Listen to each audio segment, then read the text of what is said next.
राधे राधे भक्तों, आप श्री वृंदावन धाम के गोस्वामी गण की चर्चा सुन रहे थे।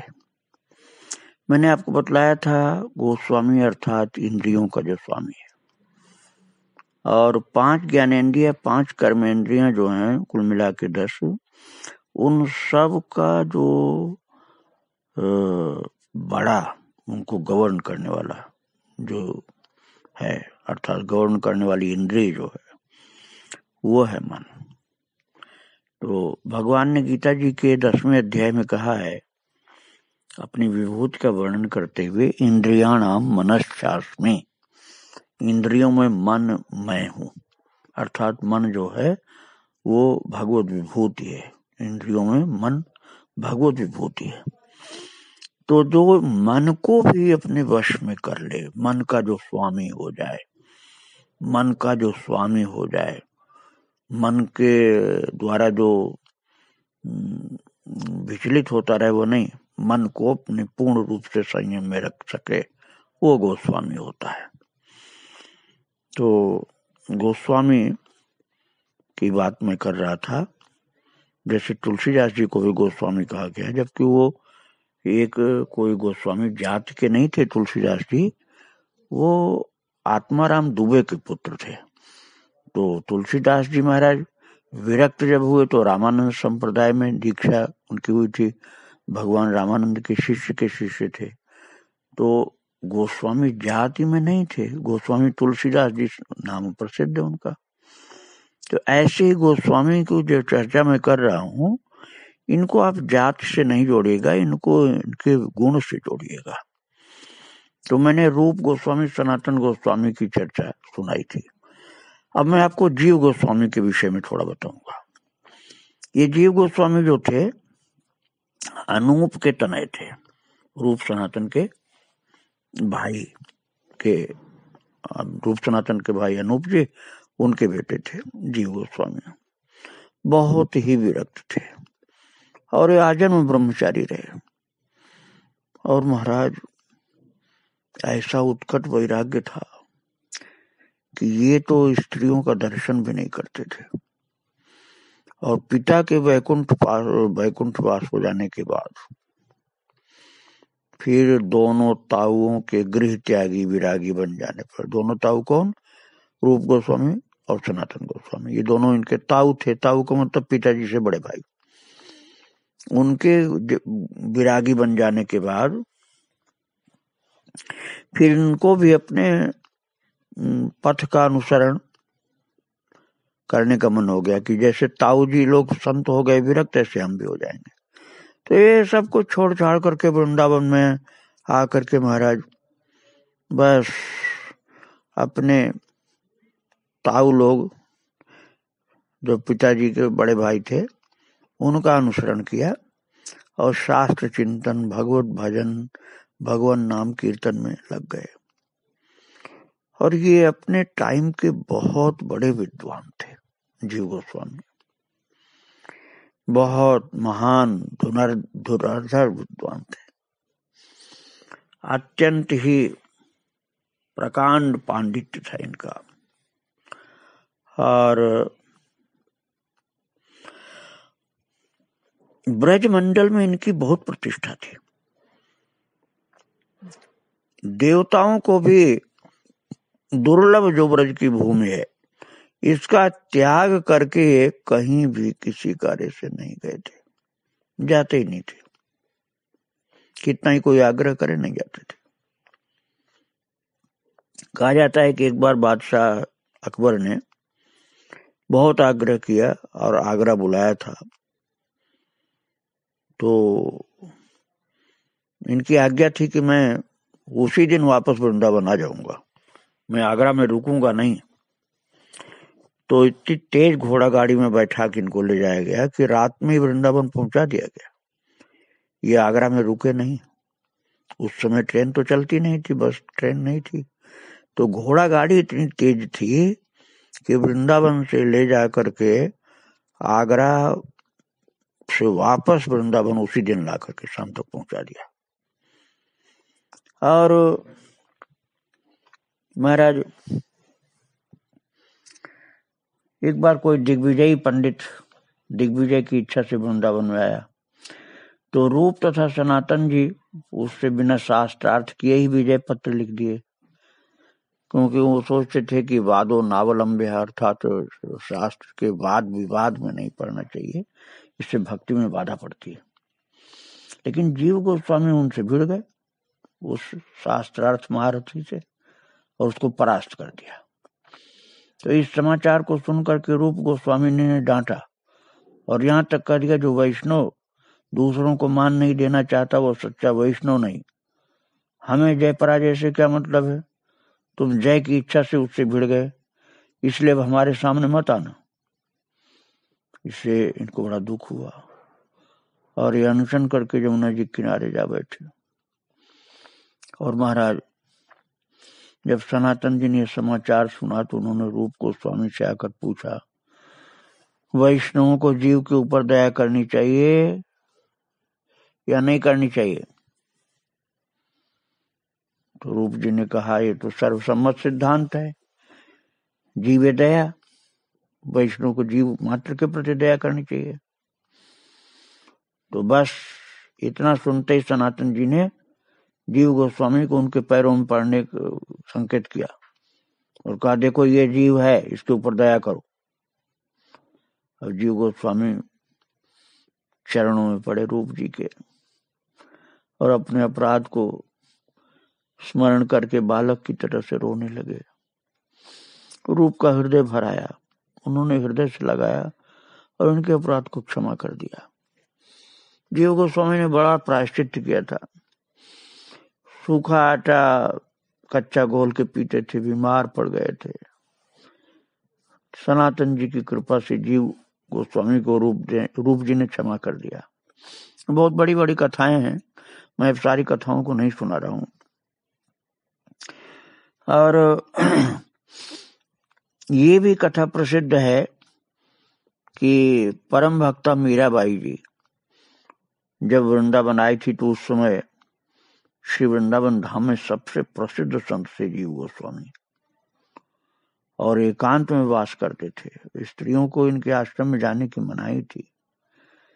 और जब मीराबाई ने इनसे मिलने की इच्छा की तो उनको उत्तर मिला कि वे स्त्रियों से नहीं मिलते। तो मीराबाई हंसने लगी। मीराबाई ने संदेश भेजा कि वृंदावन तो ठाकुर जी का अंतःपुर है, इसमें गोपियों के अलावा और दूसरे का प्रवेश भी नहीं है। ते बिहारी जी का भगवान का पट्टीदार कौन आ गया जो अपने को पुरुष बता रहा है? यहाँ तो पुरुष कोई दूसरा है ही नहीं, कन्हैया ही केवल पुरुष है। महाराज ऐसी गंभीरता थी, ऐसा भाव प्रेम और सच्चा ज्ञान था, ऐसी शब्द में शक्ति थी मीराबाई के कि जीव गोस्वामी समझ गए कि कोई गोपी का अवतार हो गया। और वे मीराबाई का दर्शन करने के लिए गुफा से निकल पड़े। दोनों लोगों ने एक दूसरे को पृथ्वी पर मस्तक रख के प्रणाम किया था। तो महाराज बहुत ही भक्ति शास्त्र का इन्होंने प्रचार किया और जैसे रूप सनातन जी थे उसी तरह से इन्होंने ग्रंथ रचनाएं भी की और इस सेवा को बहुत ही सावधानी के साथ किया। उन्होंने भक्ति शास्त्र का खूब प्रचार किया। और जी गोस्वामी के बनाए हुए ग्रंथ जो हैं बड़े अद्भुत ग्रंथ हैं, बहुत गांभीर्य है उनमें। श्री वृंदावन धाम में इन्होंने भक्ति की साधना तो की ही, सिद्ध भी थे और भक्ति का महान प्रचार किया था। तो ये तीसरे 6 गोस्वामी जो लोकनाथ जी के बाद, लोकनाथ तो महान थे, भूगर्भ महान गोस्वामी थे, लोकनाथ गोस्वामी, भूगर्भ गोस्वामी, ये तो पहले आ गए थे महाप्रभु जी के। और महाप्रभु जी ने बाद में जो 6 भेजे थे उनमें से 3 रहे, रूप गोस्वामी, सनातन गोस्वामी, जीव गोस्वामी। और चौथे गोस्वामी थे इन 6 में श्री रघुनाथ दास जी गोस्वामी। और रघुनाथ दास गोस्वामी जी की चरितावली मैं आपको अलग से सुना चुका हूँ, इसलिए आप कृपा करके रघुनाथ दास जी की चरितावली निकाल करके उसको श्रवण कर लें अलग से। और भक्तों, रूप सनातन जीव रघुनाथ की बात आपने सुना। पांचवें गोस्वामी जो थे इन 6 गोस्वामियों में, वो थे रघुनाथ भट्ट। रघुनाथ दास की चर्चा मैंने अलग की है रघुनाथ दास जी की चरितावली में। अब ये 5वें थे रघुनाथ भट्ट ये गोस्वामी। ये काशी में रहने वाले पंडित तपन मिश्र के पुत्र थे। और जब महाप्रभु जी काशी पधारे थे, तब ये प्रभु के चरणों में आत्मसमर्पण किए थे। और प्रभु के पुरी आ जाने पर इनकी पुनः प्रभु के पाद पद्मों के दर्शन की इच्छा हुई थी। तो ये काशी जी से गौड़ होते हुए नीलाचल की ओर चल पड़े। रास्ते में इन्हें रामदास विश्वास नामक एक कायस्थ मिले। ये गौड़ेश्वर के दरबार में मुनीम थे। ये रामानंदी संप्रदाय के थे और बड़े ही विद्वान थे, बने विनयी थे। तो ये जगन्नाथ जी के दर्शनों को जा रहे थे, तो रघुनाथ जी को देख करके उन्होंने प्रणाम किया और इतने योग्य साथी को पाकर परम प्रसन्न हुए। उन्होंने रघुनाथ जी की पोटली जबरदस्ती ले ली तथा उनकी विधिवत से सेवा की। और रघुनाथ भट्ट ने कहा कि आप इतने बड़े पंडित हैं, विद्वान हैं, प्रतिष्ठित हैं, आप मेरी सेवा न करें। तो विनीत भाव से उन्होंने कहा कि मैं छोटी जात में हूं, आप इतने बड़े महान हैं, आपकी सेवा मुझे करनी चाहिए। साधु ब्राह्मणों की सेवा करना हमारा कर्तव्य है, हम तो इनके दास हैं। इस प्रकार दोनों ही बड़े आनंद के साथ प्रेम पूर्वक पुरी पहुंच गए। और पुरी में प्रभु के स्थान का पता लगाकर रघुनाथ भट्ट जी वहां पहुंचे। तो उन्होंने प्रभु के पाद पद्मों में श्रद्धा भक्ति के साथ साष्टांग प्रणाम किया। और इनको देख करके महाप्रभु जी बड़े प्रसन्न हुए और आलिंगन प्रदान किया, भक्तों की कुशल क्षेम पूछा। रघुनाथ भट्ट ने सबकी कुशल सुनाई, उनके प्रणाम भी सबके बताए। और प्रभु ने उस दिन रघुनाथ जी को अपने पास ही प्रसाद पवाया और फिर एक सुंदर सा स्थान दिया। और 8 महीनों तक रघुनाथ भट्ट प्रभु के चरणों में रहे, बिल्कुल उनके पास में। भोजन बनाने में बड़े ही प्रवीण थे और प्रभु को प्राय अपने यहाँ भिक्षा के लिए आमंत्रित करते रहते थे। और इस प्रकार से चैतन्य महाप्रभु का दिव्य उच्छिष्ट प्रसाद इनको महाप्रसाद मिल जाता था। और बड़े ही भाग्यशाली थे कि महाप्रभु का प्रसाद इनको अधिकतर मिलता था। और इनके बनाए हुए व्यंजन को महाप्रभु जी बड़ी प्रशंसा कर करके पाते थे, इतना भक्ति भाव से बनाते थे। 8 महीने तक ये सेवा इनको मिली। महाप्रभु का प्रसाद बनाते थे, महाप्रभु जी प्रसाद पाते थे, उनका महाप्रसाद इनको मिलता था। और 8 महीने के बाद प्रभु ने आज्ञा दी, देखो तुम्हारे माता पिता वृद्ध हैं, तुम उनकी एकमात्र संतान हो, उनकी स्वाभाविक इच्छा तुम्हें गृहस्थी बनाने की होगी, किंतु तुम गृहस्थी के झंझट में मत पड़ना। इसी प्रकार ब्रह्मचारी रहना, विवाह मत करना। वृद्ध माता पिता की तो सेवा करना तुम्हारा कर्तव्य है, क्योंकि तुम एकमात्र पुत्र, दूसरा कोई है नहीं। लेकिन जब वो परलोकवासी हो जाएं, तो तुम विरक्त भाव से भगवत भजन में अपना समय बिता देना और एक बार पुरी आकर मुझसे फिर मिल लेना। इतना बोल करके महाप्रभु जी ने इनको विदा किया था। और ये भी महाप्रभु से विदा होकर के प्रभु के वियोग में रोते रोते काशी हो गए थे। और भक्तों, 4-5 वर्ष में इनके माता पिता दोनों ही परलोकवासी हो गए। शास्त्र विधि के अनुसार उनकी क्रिया कर्म करके ये फिर से रघुनाथ भट्ट जी फिर से महाप्रभु जी के पास जगन्नाथपुरी पहुंच गए और उनके चरणों में जाकर सब बातें निवेदन किया। प्रभु ने इन्हें 8 महीने फिर अपने पास रखा और भक्ति तत्व की शिक्षा स्वयं महाप्रभु ने इनको दी, चैतन्य महाप्रभु ने। और इसके बाद इनको कह दिया कि तुम वृंदावन चले जाओ और रूप सनातन के समीप ही रहो और उनकी आज्ञा अनुसार तुम भक्ति की सेवा करना, साधना करना और जो भक्ति की सेवा वो बताएंगे वो करना। तो महाप्रभु की आज्ञा शिरोधार्य करके वृंदावन के लिए चलने को तैयार हो गए और जगन्नाथपुरी के सब भक्तों की चरण धूल को अपने मस्तक पर चढ़ाया।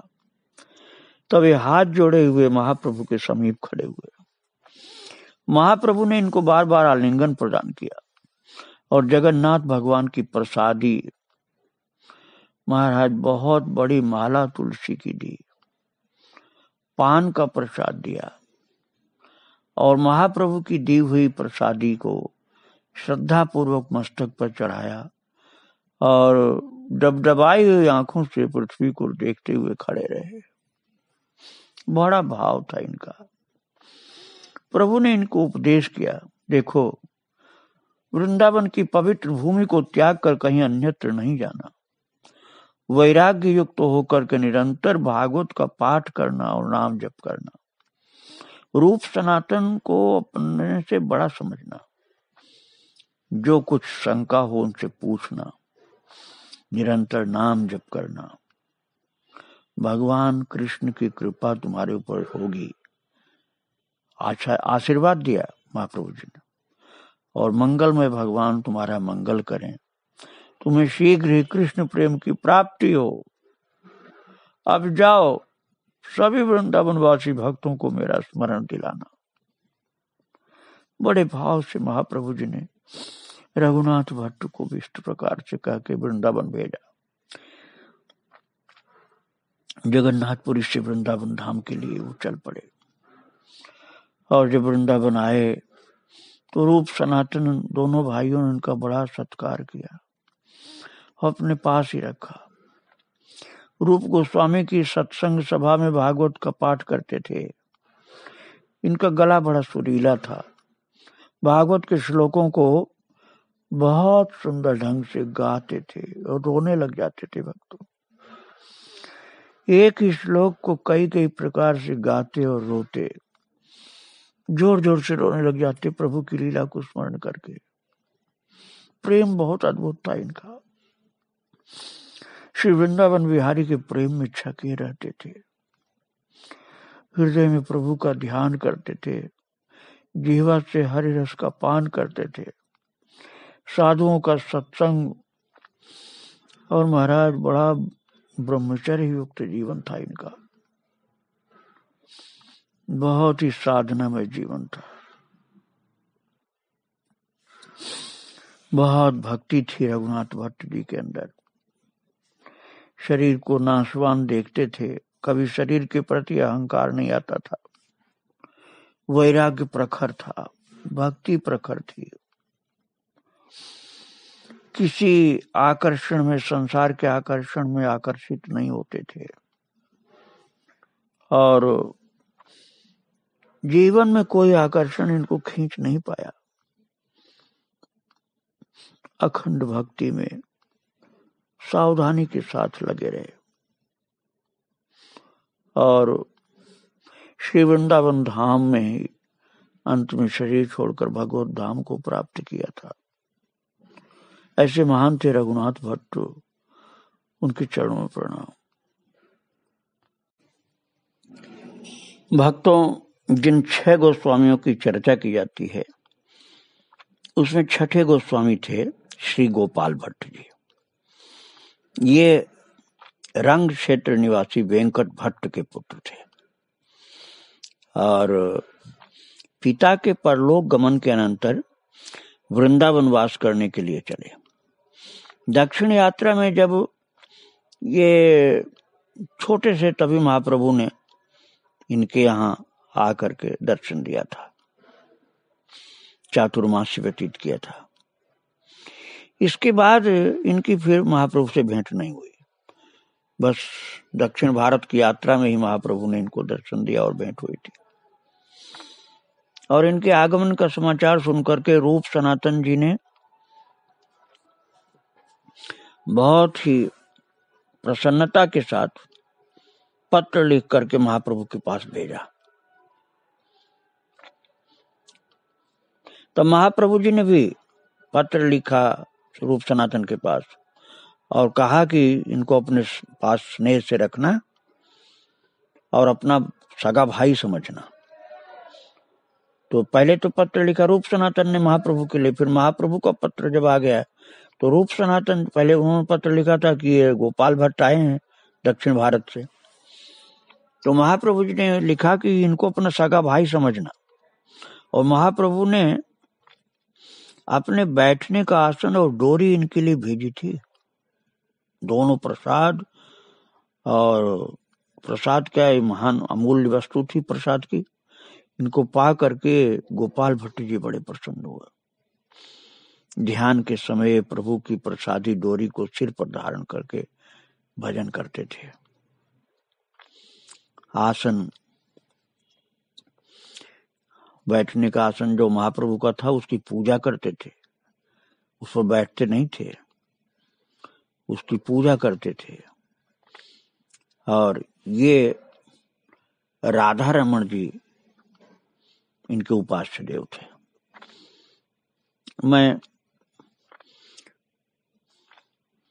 श्री वृंदावन धाम की चर्चा में आपको सुना चुका हूं, अब फिर से आपको याद दिला दे रहा हूं कि ये राधा रमण जी पहले शालिग्राम थे और गोपाल भट्ट जी उनकी सेवा करते थे। और दिल्ली से एक भक्त आया था जो ठाकुर जी ने वृंदावन में सबको पोशाक पहनाता था। तो सभी मंदिरों के ठाकुरों के लिए सुंदर सुंदर वस्त्र आभूषण उसने दिया। और इनके पास जब वस्त्र आभूषण दिया तो ये बोले हमारे तो शालिग्राम भगवान है, इनके तो हाथ पैर है नहीं कि ये कपड़ा पहने, ये तो गोल मटोल है, तो ये कैसे आभूषण पहनेंगे, कैसे वस्त्र पहनेंगे। तो जब जाने लगा तो इनको लगा कि वो दुखी हो गया भक्त, तो बोले रुको रुको, शालिग्राम जी की तुलसी तो लेकर जाओ प्रसाद में। और महाराज जब ये गोपाल भट्ट जी कुटिया के अंदर गए तो इन्होंने देखा कि भगवान की कितनी कृपालुता कि उस भक्त की पोशाक और आभूषण ग्रहण करने के लिए उन्हीं शालिग्राम जी से हाथ पैर वाले राधा रमण जी प्रकट हो गए।